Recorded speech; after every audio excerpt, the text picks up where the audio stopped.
Reedel tegi Moonika Helme teile kurja kõne. Kuidas see välja nägi? Mida ta teile ütles?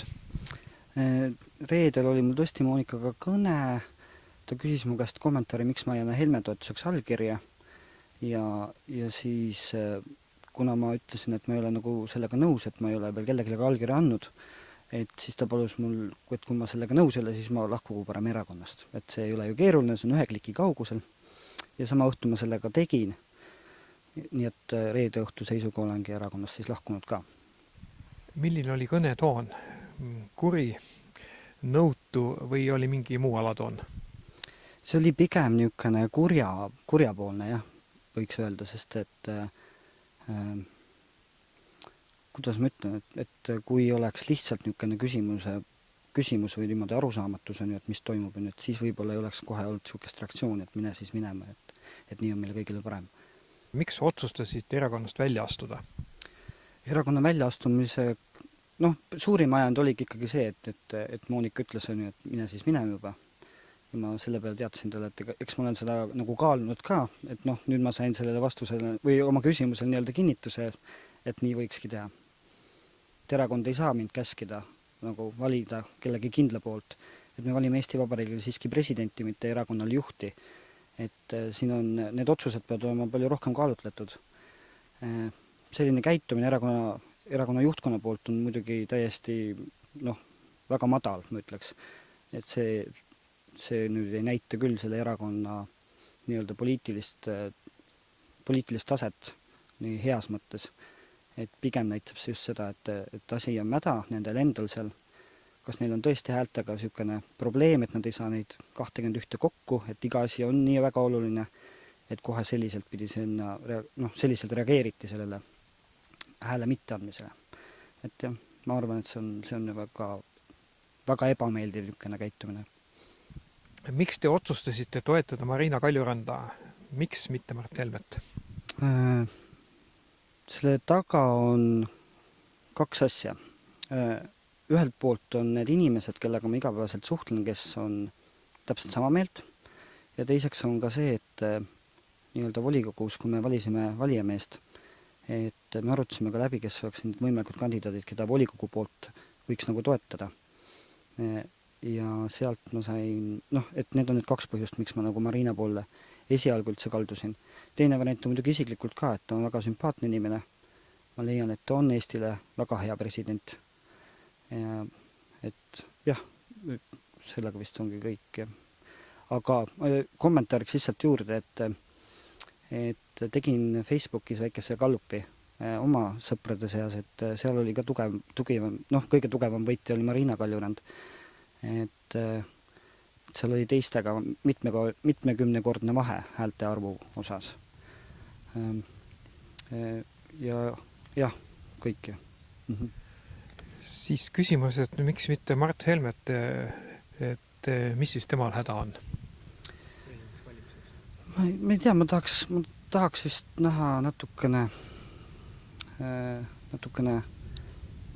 rohkem tema erakonna poolt niisugust riigimehelikku käitumist. Niisugune pindamata lauaga lahmimine siin, et kes on eestlane, kes mitte. Et see on nagu äärmiselt nagu lame. Mis on nüüd ka välja tulnud sellest erakonnast välja astumisega, et ma saan aru, et need ongi just need EKRE suured toetajad, kes mulle helistanud või kirjutanud, et ma olen ise ka tibla, et ma ei ole eestlane. Et kui see on nende üldine arvamus või kui kõik peaksid hakkama oma passe ja passi saamise lugusid nüüd avalikkuselt tooma, et kes on ikkagi tõeline eestlane, et see on nüüd küll väga kurb, kui see nii peaks minema. Teeme kohe selgeks, kui palju sinul on siis muud verd, on selle pärast põhjus siis kahelda? Ma ei kahtleks selles, mu isa on eestlane ja mu ema oli eestlane. Mina olen nende järgi saanud Eesti kodakondsuse, nii et mina ütleks küll, et ma ei kahtle oma kodakondsuses või oma eestluses. Ja teie siis soovitused teistele valijameestele, teie saatusekaaslastele? Ma tahan teistele valijameestele kindlasti öelda seda edasi, et sellise valiku, nagu olen mina teinud.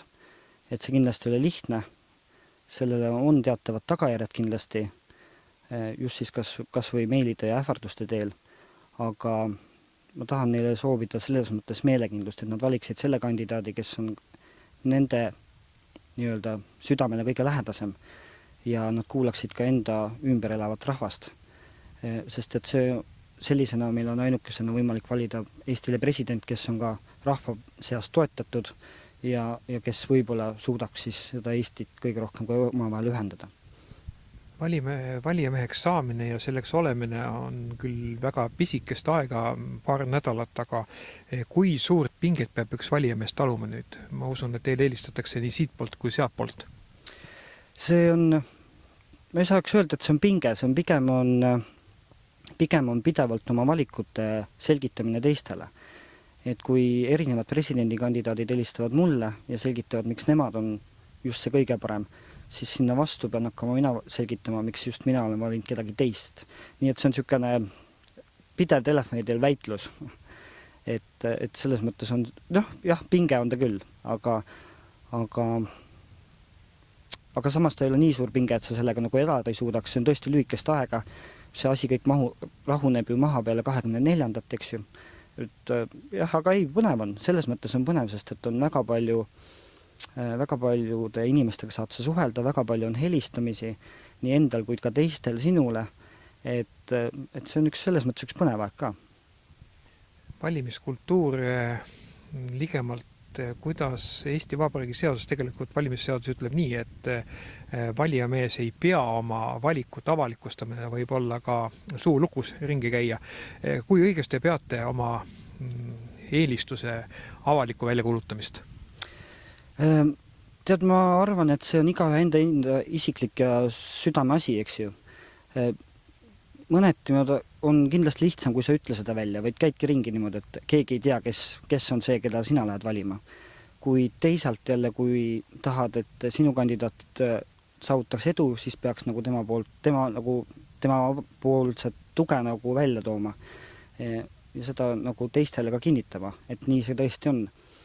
Minu valiku väljatuleku kõige suurem põhjus ongi just see, mille pärast ma ka erakonnast lahkusin, et lihtsalt see enesevalik ja nii-öelda oma rahvatoetuse edasikandmine.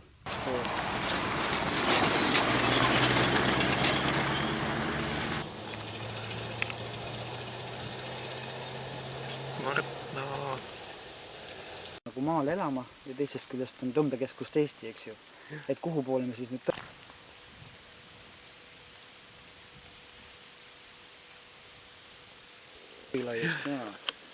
see on tuttav teema juba. Nüüd ongi, et ikka Läänemaalt tulevad jälle sellised poliitilised segadused ja pilt on tehtud. Mina tulin eile päeval Moostest, nad tegid Raplas mul pildi.